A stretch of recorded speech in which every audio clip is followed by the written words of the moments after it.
이 시간 자리에서 일어나셔서 하나님의 말씀을 함께 보시겠습니다. 누가복음 9장 23절 말씀 한 절만 보시겠습니다. 누가복음 9장 23절 말씀 우리 한 목소리로 같이 읽도록 하겠습니다. 또 그분께서 그들 모두에게 이르시되 어떤 사람이 나를 따라오려거든 자기를 부인하고 날마다 자기 십자가를 지고 나를 따를지니라. 아멘. 서신 잠깐 기도하시겠습니다. 지금도 살아 계셔서 우리를 보시고 우리를 아시고 우리에게 말씀하시며 우리가 그 말씀을 따라 순종하기를 기뻐하시는 살아계신 하나님 아버지, 이 시간 저희가 예배 중에 하나님의 말씀을 듣기를 원합니다. 저희들의 마음을 열어주시고 부족한 종의 입술을 주님께서 다스리셔서 오직 하나님의 말씀만 선포되게 하시고 그 말씀이 우리 마음속에서 믿음으로 역사하게 하시고 우리의 삶을 변화시킬 수 있도록 주께서 도와주시기를 원합니다. 아직도 우리 가운데 구원받지 못한 분이 있으면 이 시간 이 말씀을 통해 예수 그리스도를 믿고 구원에 이르게 하시고 우리의 믿음이 게을러졌다면 다시 한번 열심을 내게 하시고 우리 가운데 위로가 필요한 자들에게는 위로가 될 수 있도록 주께서 도와주시옵소서. 부족한 종을 주님께 맡깁니다. 주님께서 써주시옵소서. 예수님의 이름으로 기도했습니다. 아멘. 자리에 앉으시기 바랍니다.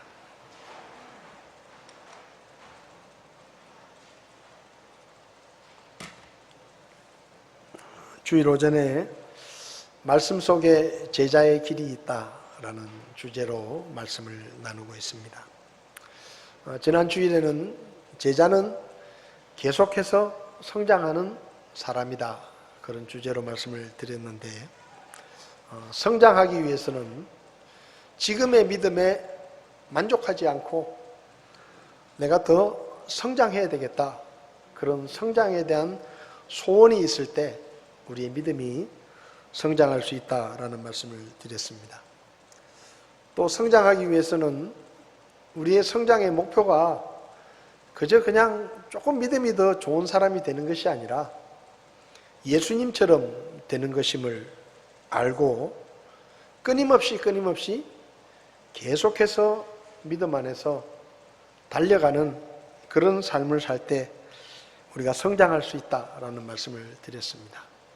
그리고 마지막으로 사람의 몸도 이렇게 성장하려고 하면 잘 먹고 잘 쉬고 또 숨도 잘 쉬고 또 적절한 활동을 해야 하는 것처럼 우리의 영적인 믿음이 성장하기 위해서도 하나님의 말씀을 잘 먹고 그리고 우리의 호흡과 같은 기도를 쉬지 않고 숨을 잘 쉬고 또 예배를 드림으로 참된 안식을 얻고 그리고 하나님께서 주신 달란트를 가지고 교회를 섬기고 하나님의 일을 하는데 활동을 잘 해야 성장할 수 있다, 그런 말씀을 드렸습니다. 세월이 흐르고 믿음의 연수가 길어지는데도 그 믿음이 어린아이의 믿음에 머물러 있으면 그 교회는 얼마 가지 않아서 어린이집이 됩니다. 근데 믿음 안에서 성도들이 성장하고 영적인 어른으로 성장해 가면 그 교회는 새로 믿음에 들어온 사람들을 잘 돌보고 이끌어 줄 수 있는 그런 일들이 잘 되기 때문에 교회가 안정적으로 성장할 수 있는 것이죠.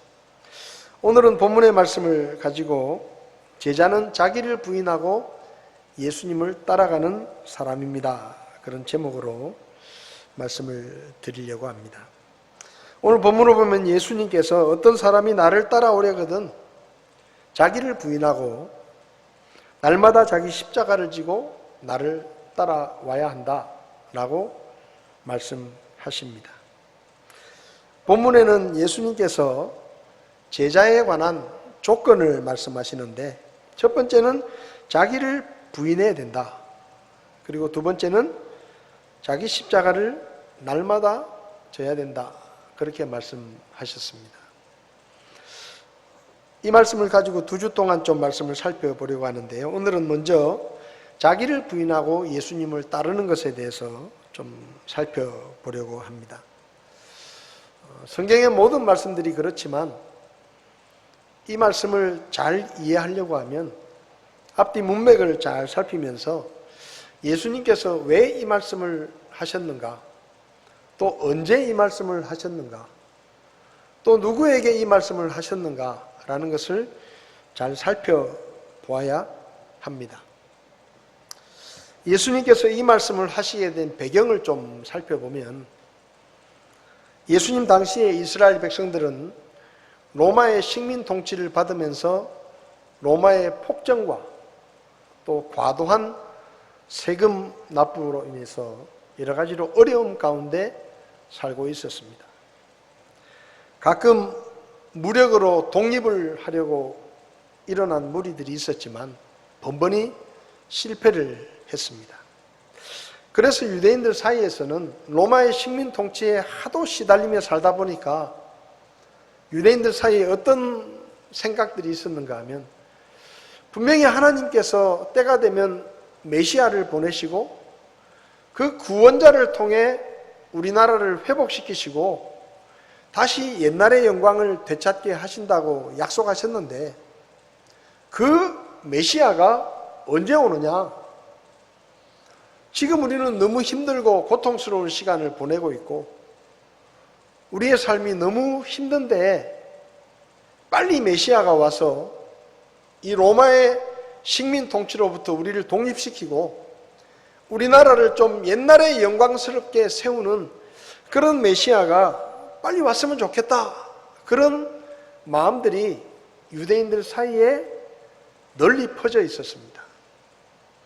그런 때 누가 나타났는가 하면 예수님이 등장을 하신 거죠. 나사렛이라고 하는 시골 마을에서 아버지를 도와서 목수 일을 하던 예수님은 침례 요한에게 침례를 받으시고 성령을 받으신 후에 갈릴리 가나의 혼인잔치에서 물로 포도주를 만드는 기적을 시작으로 가는 곳마다 수많은 기적을 행하셨습니다. 아무도 고치지 못했던 불치병을 고치기도 하고 심지어 날 때부터 소경으로 태어나고 안전뱅이로 태어났던 사람들도 거뜬히 고쳐주셨습니다. 악한 영에 사로잡혀서 고통당하는 사람에게서 악한 영을 내쫓으시기도 하시고 그리고 심지어 죽은 사람을 살리는 회당의 지리자인 야이로라는 사람의 외동딸이 죽었을 때 예수님께서 그 집에 가셔서 그 죽은 딸을 다시 살리시는 기적을 행하셨는데 그런 일들이 소문이 나면서 유대인들 사이에서는 저분이 메시아가 아닌가 하는 생각들을 하게 되었습니다. 가는 곳마다 수많은 사람이 몰려들었고 예수님의 인기는 말 그대로 요즘에 BTS를 뛰어넘는 엄청난 인기와 가는 곳마다 수많은 사람들이 몰려들었습니다.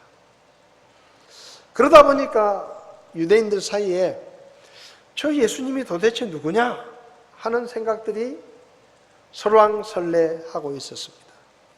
어떤 사람들은 죽은 침례 요한이 다시 살아났다. 어떤 사람들은 저분을 보니까 구약시대 때 엘리야가 살아온 것 같다. 아니면 구약시대 때 많은 선지자들 중에 한 사람이 살아 돌아온 것 같다. 이렇게 이야기하는 사람들이 있었습니다. 그래서 그런지 어느 날 예수님께서 제자들에게 물으셨습니다. 사람들이 나를 누구라고 하느냐? 그러니까 제자들이 한간에 소문을 들었기 때문에 예수님, 어떤 사람은 죽은 침례 요한이 다시 살아났다고 이야기하기도 하고 어떤 사람을 예수님을 엘리야라고 하기도 하고, 어떤 사람들은 또 다른 구약시대 때 선지자들이 살아왔다, 그렇게 이야기를 합니다. 그때 예수님께서 제자들에게 물으시죠. 그래? 그러면 너희는 나를 누구라고 하느냐? 그때 베드로가 이렇게 대답을 합니다. 주님은 그리스도시고 살아계신 하나님의 아들이십니다. 이렇게 대답을 해요. 이 베드로의 대답을 듣고 예수님은 아주 만족해 하셨습니다. 그리고 제자들에게 내가 비밀을 하나 이야기할 텐데, 이제 곧 사람의 아들이 붙잡히게 되고 고난을 받고 십자가에 못 박혀 죽게 될 것이다. 그런데 죽는 것으로 끝나는 게 아니라 장사된 지 사흘이 지나면 다시 살아날 것이다 라는 말씀을 하십니다. 그 다음에 하신 말씀이 오늘 본문의 말씀입니다.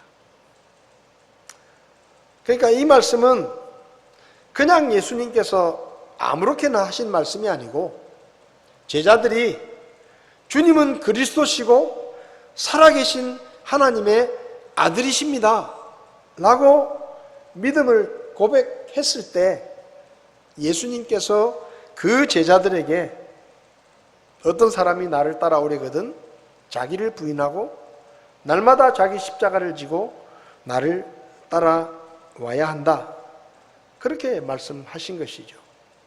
그러니까 이 말씀은 베드로가 고백한 주는 그리스도시요 살아계신 하나님의 아들이십니다 라고 하는 그 믿음의 고백과 굉장히 밀접한 관계가 있는 그런 말씀입니다. 여기서 자기를 부인하고 라고 할 때 아르네오마이라는 그리스어가 쓰였는데, 이 단어는 베드로가 예수님을 3번 모른다고 부인했다라고 할 때 쓰인 똑같은 단어인데요. 이 말의 뜻은 외면하다, 무시하다, 등한시하다, 모른 척하다, 버리다, 혹은 거절하다, 이런 뜻의 여러 가지 뜻이 있는 단어입니다. 그러니까 자기를 부인한다는 말은 여러 가지 아주 복잡한 의미가 있는데, 자기 생각, 뜻, 계획, 자기 목표, 자신의 방식, 가치관, 고집, 편견, 선입견, 이런 것들을 무시한다는 것입니다. 버린다는 것이죠. 그리고 또 하나는 지금까지 내가 쌓아놓았던 모든 명성과 내 재물과 내 모든 것들을 다 버린다는 그런 뜻입니다. 쉽게 말하면 잘난 체 하지 않는다, 아는 체 하지 않는다, 똑똑한 체 하지 않는다, 있는 체 하지 않는다, 힘센 척 하지 않는다 라는 뜻이라고 말할 수 있습니다. 여러분은 이 말씀을 들으면 어떤 생각이 드십니까? 자기를 부인하고 나를 따라와야 한다, 이 말씀을 들으면 왠지 모르게 마음에 부담이 되고 힘들고 어렵게 느껴지십니까? 아니면 마음이 편안해지십니까? 많은 사람들이 이 말씀을 부담스럽게 생각합니다. 자기를 부인하고 예수님을 따라오라는 이 말씀은 왠지 모르게 모든 것을 버려야 할 것 같고 모든 것을 포기해야 될 것 같고, 그러고 예수님을 따르는 게 그게 쉽겠나, 이런 생각이 드는 것이죠. 그런데 오늘 이 본문의 말씀을 잘 이해하면 자기를 부인하고 예수님을 따라가는 것은 전혀 어려운 일이 아닙니다. 하나도 힘든 일이 아닙니다. 어쩌면 자동적으로 이루어지는 일일 수 있습니다. 세계에서 가장 높은 산은 해발 8,848m의 에베레스트 산입니다. 인류 역사를 보면 수많은 등반가들이 이 산을 정복하기 위해서 수없이 도전을 했지만 오랫동안 뜻을 이루지 못했습니다. 마침내 1953년 5월 29일 오전 11시 30분쯤에 뉴질랜드 출신의 산악인인 에드문드 힐러리라는 사람이 세계 최초로 이 에베레스트 정상을 정복합니다. 역사에 그 이름을 올렸죠. 힐러리는 에베레스트 산을 정복한 후에 영국 여왕으로부터 자귀를 받고 전 세계 교과서에 역사상 최초로 에베레스트 산을 정복한 정복자로 기록되는 영광을 누렸고 부귀영화를 누리면서 살았습니다. 근데 여기 사진을 보시면 두 사람이 있는데 저 중에 산소호흡기를 끼고 있는 사람이 힐러리라고 하는 뉴질랜드의 등반가입니다. 근데 그 옆에 서 있는 사람은 사진을 잘 보시면 저 사람은 산소호흡기도 없습니다. 그냥 그 높은 산 정상에 있는데 그냥 산소호흡기도 없이 자연적으로 숨을 쉬어요. 저 사람의 이름은 노르게이라는 사람입니다. 텐징 노르게이라고 하는 당시 39살의 셰르파였는데, 셰르파는 원래 네팔의 고산 지역에 사는 종족들의 이름인데, 이 셰르파라는 이름이 지금은 이 에베레스트 산을 등반하는 사람들에게 안내해주는 그런 안내 역할을 하는 사람을 셰르파라고 부릅니다. 이 사람들은 워낙 고산지대에서 태어나고 고산지대에서 살기 때문에 웬만한 높이의 산을 올라갈 때도 보통 이 호흡을 하듯이 그냥 자기 숨을 쉬면서 올라갑니다. 근데 그렇지 않은 등반가들은 높은 곳에 가면 산소가 부족하기 때문에 산소 호흡기를 이렇게 쓰고 올라가는데, 이 셰르파족들은 워낙 태어날 때부터 높은 데서 태어나고 높은 산을 그냥 뭐 아무렇지도 않게 다니기 때문에 산소 호흡기를 하지 않아도 자연적으로 그냥 숨을 쉬어도 문제가 없는 거예요. 이 노르게이라는 사람은 에베레스트 산 인근의 쿰부라는 부락에서 농민의 아들로 태어났다고 합니다. 근데 농민의 아들로 태어났는데 벌이가 시원찮으니까 이제 이 셰르파의 일을 하게 된 거죠. 에베레스트 산을 정복하려고 도전하는 사람들에게 가이드를 해주고 길을 안내해주고 그래서 그 산을 정복할 수 있도록 도와주는 일을 했는데, 이 노르게이는 이 힐러리와 등반을 하기 전에도 여러 번 에베레스트 산을 정복하려는 등반대와 함께 그 산을 올라갔던 많은 경험이 있는 사람이었습니다. 정상에 오르지는 못했지만 여러 번 경험을 하다 보니까 어떤 길이 위험하고 어디 가면은 어디로 가면 안 되고 이런 산에 올라가는 길을 잘 알게 된 것이죠. 그래서 이 노르게이는 당시 셰르파들 중에서 최고의 셰르파였습니다. 그래서 힐러리라는 사람이 에베레스트 산을 등반을 할 때 이 셰르파를, 노르게이라는 셰르파를 자기가 고용을 해서 돈을 주고 그 사람의 도움을 받게 되었습니다. 그래서 이제 우여곡절 끝에 정상을 정복하고 세계 최초로 에베레스트 산을 정복한 사람이 된 것이죠. 근데 이 사람이 그 산에서 내려온 다음에 인터뷰를 하면서 이런 말을 합니다.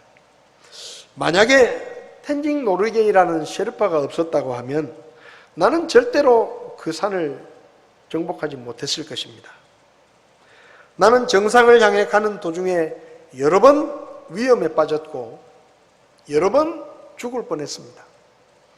근데 그때마다 노르게이가 나를 붙잡아 주었고 나를 구조해 주고 또 내가 위험한 길로 가지 않도록 나를 잘 안내해 주었기 때문에 내가 살 수 있었고 결국 그 산을 정복할 수가 있었습니다. 이렇게 대답을 했다고 합니다. 에베레스트 산에 오르기 전에 이 힐러리라는 사람은 이미 세계적으로 높은 산들을 많이 정복했던 등산의 전문가였습니다. 그런데 그는 에베레스트 산을 올라가면서 이 노르게이라는 셰르파를 만나서 한 번도 이 노르게이가 하는 조언을 거절하거나 자기 마음대로 하지 않고 이 노르게이가 시키는 대로 잘 따라 했습니다. 이리로 가자면 자기 생각이 달라도 따라가고 저리로 가자 그러면 내 생각에는 이리 가는 게 더 좋을 것 같은데도 그 노르게이가 시키는 대로 따라갔습니다. 왜냐하면 에베레스트 산에 대해서만큼은 저 셰르파가 나보다 더 전문가다 이런 믿음을 가지고 있었기 때문입니다. 만약에 힐러리가 이 노르게이라는 셰르파가 이리로 갑시다, 저길로 가면 안 됩니다 라고 이야기를 했을 때 나도 등반에 관한 둘째 가라면 서운할 정도로 세계적인 전문가인데 셰르파 주제에 지금 누구 보고 가라 마라 하는 거냐, 만약에 그런 생각을 하고 노르게이의 조언과 인도를 무시하고 자기 생각과 자기 판단을 따라 했다고 하면 어쩌면 정상을 정복하기는커녕 돌아오지 못하고 죽었을지도 모릅니다. 그런데 이 사람은 자기가 세계적인 등반가이고 산에 관한 한 누구보다 잘 아는 전문가였지만 자기를 인도해가는 셰르파의 말에 절대적으로 복종하고 가지 말라면 안 가고 이리 가자면 이리 가고 저리 가자면 저리 가고 그렇게 따라준 거예요. 그래서 결국은 그 산의 정상을 정복할 수 있었다. 여러분, 이게 뭔지 아세요? 이게 바로 자기를 부인하는 겁니다. 이게 바로 자기를 부인하는 거예요. 나도 전문가지만, 나도 알 만큼 알지만, 나도 이 분야에 대해서는 세계에서 둘째가라는 전문적인 등반가지만 적어도 이 산에 관한 한 저 셰르파가 나보다 더 잘 안다. 나보다 더 전문가다. 그러니까 저 사람 앞에서는 내 생각이나 내 판단이나 내 경험이나 그런 것들은 중요하지 않다. 무시해야 된다. 생각이 다르더라도 나는 저 사람의 말을 들어야 된다.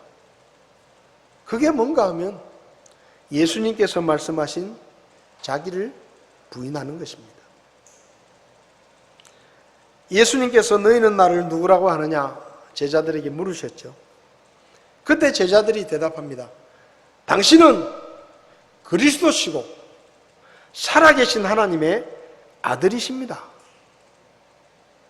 그 말을 하니까 예수님께서 말씀하시는 거예요. 그러면 나를 따를 때 너희를 부인하고 나를 따라오너라. 예수님의 말씀을 좀 더 쉽게 풀어보면 이런 말입니다.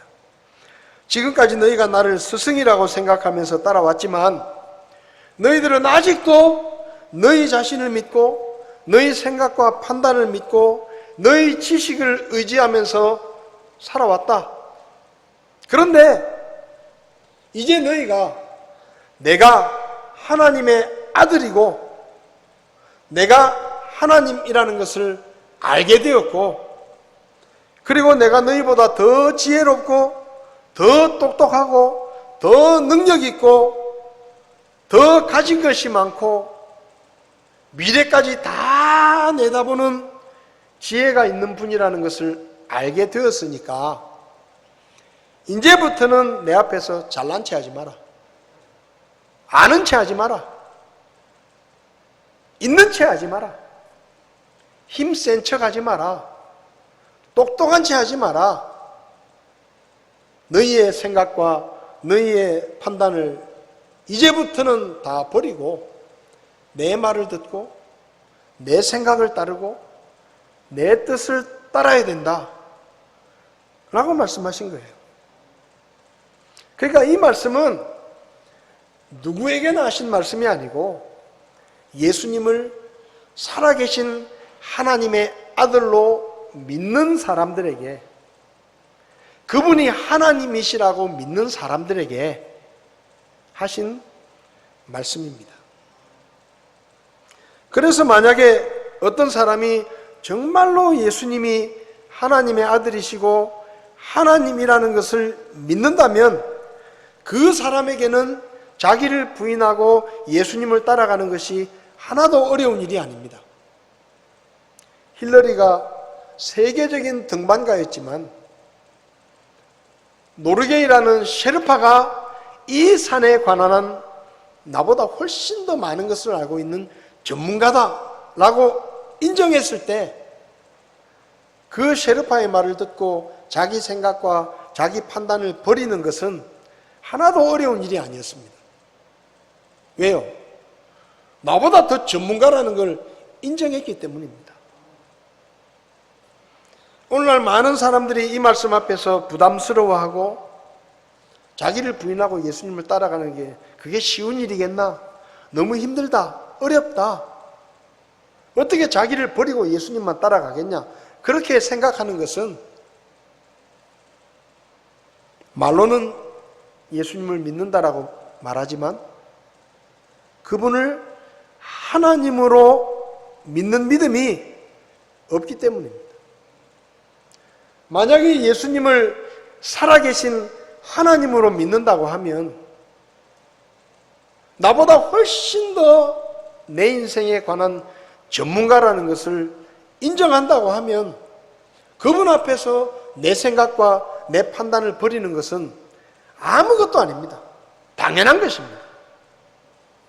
그런데 예수님을 믿는다고 말하지만 그분을 하나님으로 믿지 않고 그분을 인생의 전문가로 믿지 않으니까 그분이 말씀하셔도 자꾸 내 생각이 더 좋은 것 같고 내 판단이 더 좋은 것 같으니까 나를 버리지 못하는 것입니다. 성경을 보면 예수님을 하나님으로 믿었던 사람들은 기꺼이 자기 자신을 부인하고 예수님을 따라갔다는 것을 우리는 알 수가 있습니다. 사도 바울을 보십시오. 사도 바울은 부활하신 예수님을 만나기 전까지 자기 자신의 혈통과 학벌, 능력과 지혜를 믿으며 심지어 나는 율법에 의해 관한한 흠이 없는 자다 라고 말할 만큼 자기 자신을 철저하게 신뢰했던 사람이었습니다. 그는 유대교회만이 하나님의 교회이고 유대교가 가르치는 전통과 가르침이 진리이고 예수님의 부활은 거짓말이고 예수님을 믿는 사람들과 예수님의 교회는 유대교회를 해치는 사교 집단이라고 생각을 했습니다. 그래서 그는 예수님의 교회를 핍박하고 믿는 사람들을 가두는 것을 하나님을 위해서 하는 의로운 일이라고 생각했습니다. 그래서 누구보다 앞장서서 교회를 핍박했던 사람이었습니다. 왜냐하면 그게 자기 생각에 옳은 일이었거든요. 자기 생각에 그게 하나님을 위한 일이었기 때문입니다. 그런데 어느 날 이 사도 바울이 부활하신 예수님을 만납니다. 그 예수님을 만난 다음에 사도 바울은 180도로 달라져서 완전히 다른 사람이 되었습니다. 빌립보서 3장 4절에서 6절을 보면 예수 믿기 전에 사도 바울이 어떤 생각을 가지고 있었는지 이렇게 말합니다. 나 역시 육체를 신뢰할 수도 있지만 그리하지 아니하노라. 만일 어떤 사람이 육체를 신뢰할 만한 것이 자기에게 있는 줄로 생각하면 나는 더욱 그렇다. 나는 8회째 되는 날 할례를 받았고 이스라엘의 줄기에 속한 자요 베냐민 지파에 속한 자요 히브리인 중에 히브리인이요 율법에 관하여는 바리새인이요 열심에 관한 교회를 핍박했고 율법에 있는 의에 대해서 흠이 없는 사람이다. 나 이런 사람이야. 나보다 잘난 사람 없어. 실제 그랬습니다. 사도 바울은 젊은 나이에 잘 나갔습니다.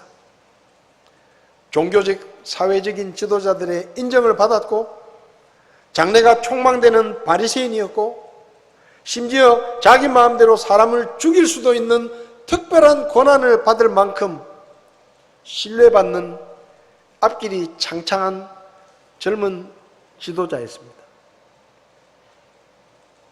부족한 게 없었습니다. 그런데 그 사도 바울이 부활하신 예수님을 만납니다. 그리고 부활하신 예수님을 만난 다음에 자기 생각이 어떻게 변했는지를 바로 이어서 쓰고 있는데 3장 7절부터 보면 6절까지가 구원받기 전에 자기 생각이었어요. 근데 7절부터는 구원받고 난 다음에 자기 생각을 이야기하는데 그러나 무엇이든지 내게 이득이 된 것들 곧 그것들을 내가 그리스도를 위하여 손실로 여겼으며 참으로 확실히 모든 것을 손실로 여김은 그리스도 예수 내 주를 아는 지식이 뛰어나기 때문이라. 내가 그분을 위하여 모든 것에 손실을 입고 그것들을 단지 배설물로 여김은 내가 그리스도를 얻고. 쉬운 성경을 보면 이렇게 번역을 해놨습니다. 그때는 이 모든 것이 내게 너무나 소중하고 가치 있는 것들이었습니다. 그러나 예수 그리스도를 만난 후에 그 모든 것이 아무 쓸모없는 것임을 알았습니다. 그것들뿐만 아니라 이 세상 그 어떤 것도 내 주 예수 그리스도를 아는 것과 비교가 되지 않습니다. 그래서 예수 그리스도를 위해서 나는 모든 것을 버렸습니다. 모든 것이 쓰레기처럼 아무 가치가 없다는 것을 이제 알았습니다. 그래서 나는 예수 그리스도를 얻기 위해서 내가 소중하게 여기던 것들, 가치 있게 여기던 것들을 쓰레기처럼 버렸습니다. 여러분, 쓰레기 버릴 때 여러분 기분이 어떠십니까? 쓰레기를 모아가지고 종량제 봉투에 넣어가지고 버리려고 딱 준비를 해놓잖아요. 그럼 그 쓰레기를 들고 쓰레기 버리는 곳에 딱 버리고 나면 여러분 마음이 어떻습니까? 아깝습니까? 미련이 남습니까? 여러 번 돌아보십니까? 저 쓰레기 괜히 버렸다. 다시 가지고 가고 싶어 하십니까? 사도 바울이 예수님을 알기 전에 자기가 그렇게 애지중지하고 소중하게 여기고 가치 있던 것을 어떻게 버렸다고요? 쓰레기처럼 버렸다고 그랬습니다. 여러분 집에 냄새나는 쓰레기가 있었는데 그 쓰레기를 갖다 버리고 나면 홀가분합니다. 기분이 좋습니다. 즐겁습니다. 마음이 편합니다. 맞죠? 사도 바울이 자기가 지금까지 누리던 것들을 버렸다고 했는데 쓰레기처럼 버렸다라는 말은 무슨 말입니까? 하나도 아깝지 않다라는 말입니다. 미련이 없다는 얘기입니다. 오히려 즐거웠다는 말입니다. 자기를 버리는 게 뭐라고요? 자기를 부인하는 거죠. 사도 바울은 이렇게 말하는 거예요. 내가 예수님을 만난 다음에 나를 부인했는데 그게 너무 즐거운 일이었다. 그게 너무 행복한 일이었다. 그게 부담스럽거나 아깝거나 힘들고 어려운 일이 아니라 신나는 일이었다. 그렇게 말하는 거예요. 히브리서 11장을 보면 믿음 때문에 자기를 부인하며 살았던 사람들의 이름이 쭉 나열되어 있는데 그 중에 한 사람이 모세입니다. 11장 24절을 보면 모세에 대해서 이렇게 말씀합니다. 믿음으로 모세는 나이가 들었을 때 파라오의 딸의 아들이라 불리는 것을 거절하고 잠시 죄의 쾌락들을 즐기는 것보다 오히려 하나님의 백성과 함께 고난받는 것을 택하였으며 또 그리스도의 치욕을 이집트의 보화보다 더 큰 재물로 여겼으니 이는 그가 주께서 보상으로 보답해 주시는 일에 관심을 두었기 때문이라. 모세는 하나님을 위해서 이집트 왕자의 특권을 버렸습니다. 이집트의 영광과 권력을 버렸습니다. 이집트의 모든 보물을 버렸습니다. 왕자로서 누릴 수 있는 모든 특권과 모든 부귀영화를 기꺼이 버렸습니다. 오히려 하나님의 백성과 함께 고난받는 것을 택했습니다. 왜요? 잠시 누리는 이 세상의 부귀영화, 잠시 누리는 세상의 영광, 잠시 누리는 세상의 즐거움, 그거 하나님이 주실 영원한 보화와 영원한 기쁨에 비하면 아무것도 아니다. 그래서 그는 기꺼이 버렸습니다. 하나도 아까워하지 않았습니다. 그는 즐겁게 버렸습니다. 왜요? 하나님이 더 좋은 것을 주실 것을 믿었기 때문입니다. 내가 하나님을 위해서 손해를 보면, 내가 하나님을 위해서 무언가를 버리면 하나님은 그보다 훨씬 더 많은 것들로, 훨씬 더 영원한 것들로 나에게 갚아주실 것이라는 믿음 때문에 모세는 기꺼이 자기를 버렸습니다. 자기를 부인한 거예요. 그런데 괴롭지 않았습니다. 아깝지 않았습니다. 힘들지 않았습니다. 왜요? 하나님이 갚아주실 것에 비하면 이 세상에 있는 것들은 아무것도 아닌 거예요. 그걸 알고 나니까 다 쓰레기인 거예요, 쓰레기. 이집트의 권력, 이집트의 보물, 세상의 즐거움, 왕자로서 누릴 수 있는 모든 특권들 다 쓰레기같이 보이는 거예요. 왜? 하나님이 주실 것에 비하면 저런 것들은 아무것도 아니다. 그래서 그는 버렸습니다. 기꺼이 버렸어요. 여러분, 모세의 선택은 더 좋은 것을 얻기 위해서 덜 좋은 것을 버리는 그런 일이었습니다.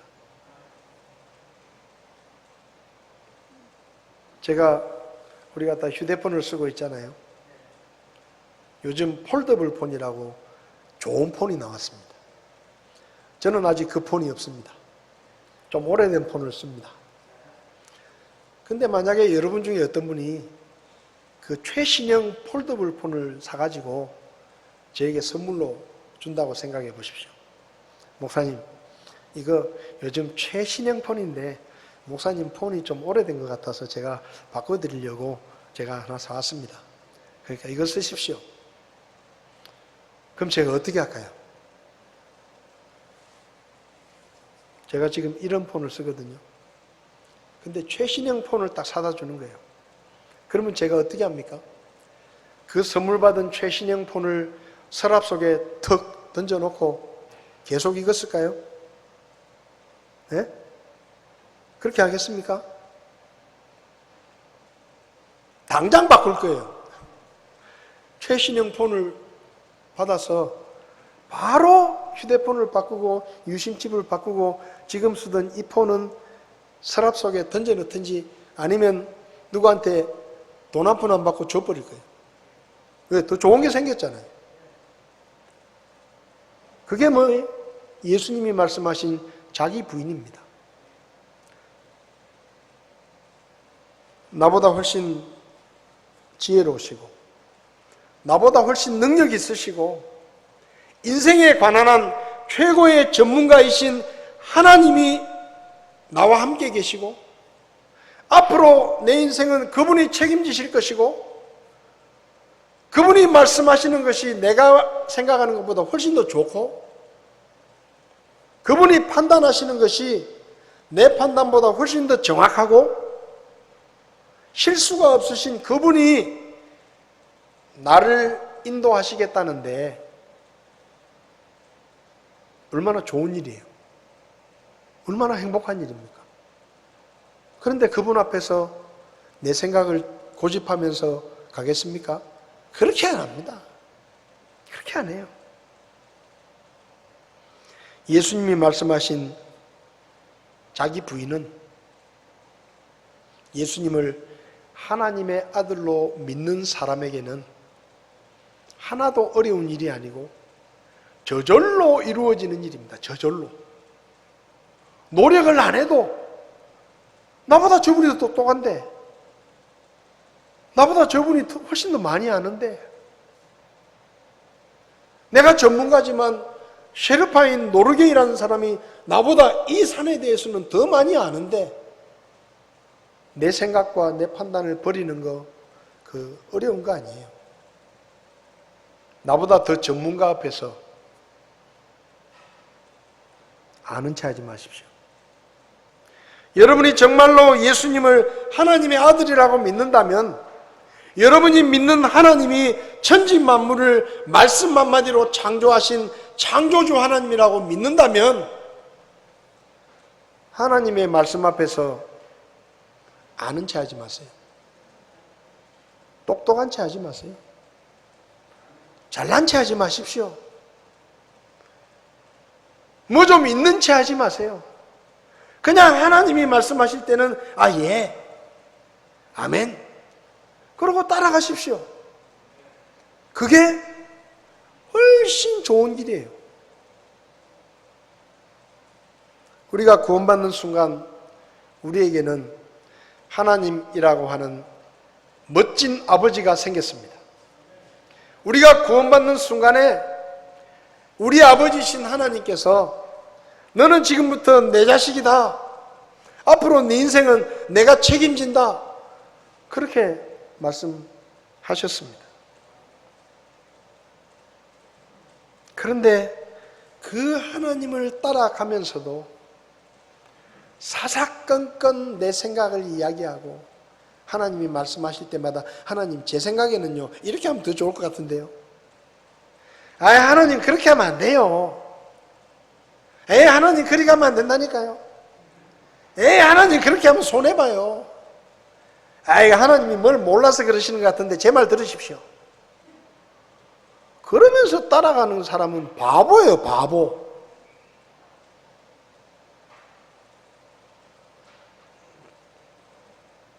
여러분은 지금 여러분을 인도하시는 분이 전능하신 하나님이라고 믿으십니까? 여기 기록된 말씀이 전지전능하신 하나님의 말씀이라고 믿으십니까? 그러면요 묻지도 말고 따지지도 말고 이 말씀대로 사십시오.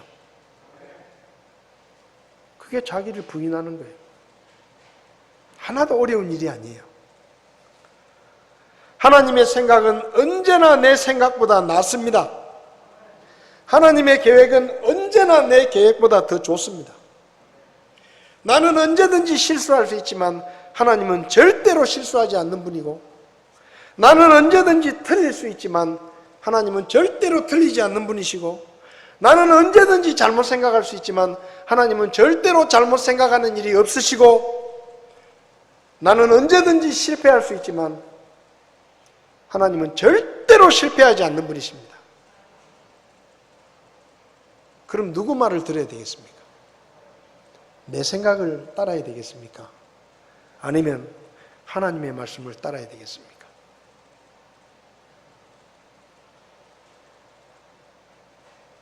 답이 나오셨죠?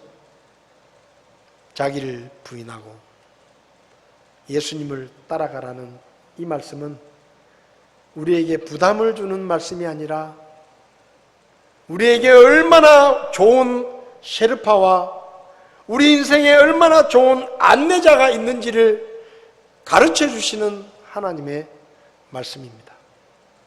다시 한번 말씀드립니다. 하나님 앞에서 아는 체 하지 마세요. 똑똑한 체 하지 마세요. 있는 체 하지 마세요. 그냥 하나님이 말씀하시면 이 말씀이 제일 좋은 말씀이다 라고 생각하고 믿고 순종하시기 바랍니다. 그러면 우리의 삶이 훨씬 더 풍성해지고 우리가 더 많은 것을 누리며 살게 될 것입니다. 우리 자리에서 일어나시겠습니다. 찬송가 94장. 주 예수보다 더 귀한 것은 없네. 여러분에게 예수님이 가장 귀한 분이 되면 나머지는 다 쓰레기가 됩니다. 여러분에게 하나님이 전지전능하신 하나님이 되면 여러분의 생각과 여러분의 판단과 여러분이 가지고 있는 능력과 경험은 다 쓰레기가 됩니다. 그래서 묻지도 않고 따지지도 않고 예수님만 따라갈 수 있습니다. 이 시간 이 찬송을 부르실 때 혹시 내가 아직도 예수님을 믿는다라고 말하면서 그분의 생각을 뒤로 하고 그분의 말씀을 제쳐놓고 내 생각대로 내 뜻대로 살고 있는 것은 아닌지 자신을 돌아보고 주님 앞에서 앞으로 내가 나를 버리고 주님 말씀만 듣겠습니다. 그렇게 마음으로 결심하는 시간이 되었으면 좋겠습니다. 94장 찬송하시겠습니다.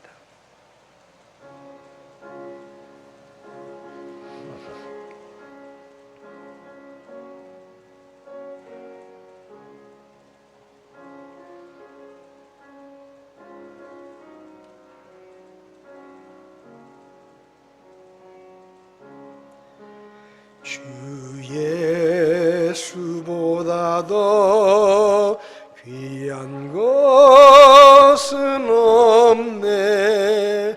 이 세상 부귀와 바꿀 수 없네. 죽을 내 대신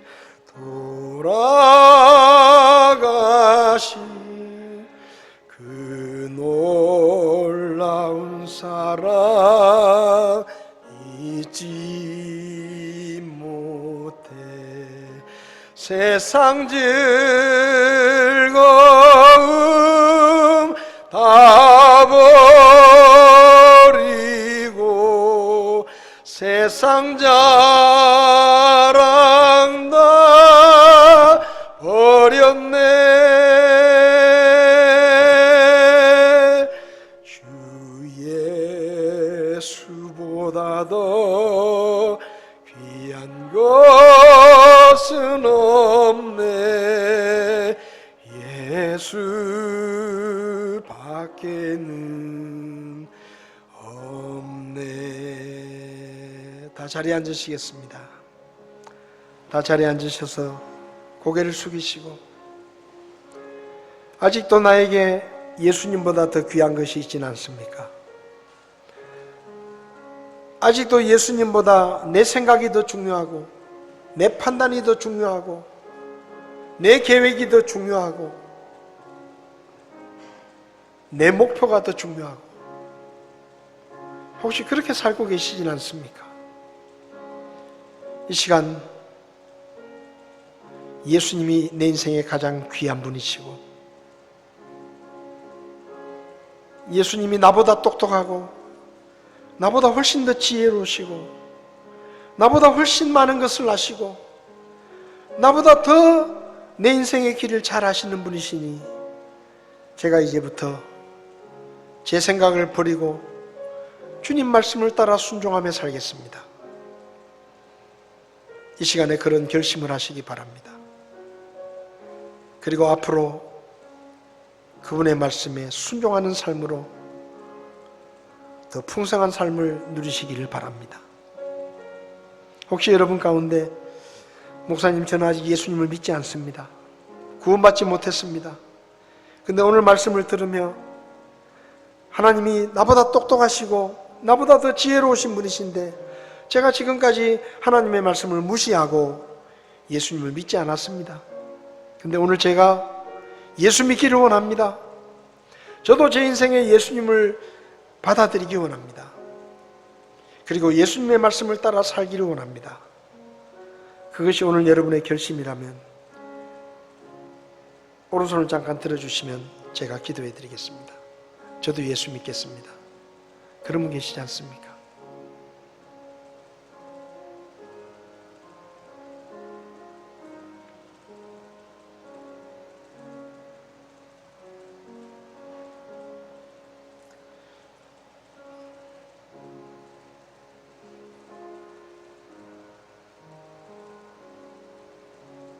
오 아버지 하나님, 주는 그리스도시요 살아계신 하나님의 아들이십니다.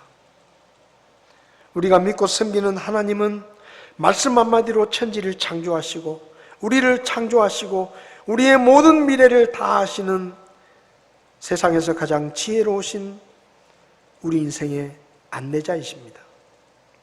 우리가 그 하나님을 믿고 따라가면서도 아직도 우리의 생각과 우리의 판단과 우리의 계획을 고집하며 살고 있지 않은지 우리 자신을 돌아보게 하시고, 이후로는 내 생각을 버리고 하나님의 말씀의 인도하심과 성령님의 인도하심을 따라 사는 우리가 될 수 있도록 도와주시기를 바랍니다.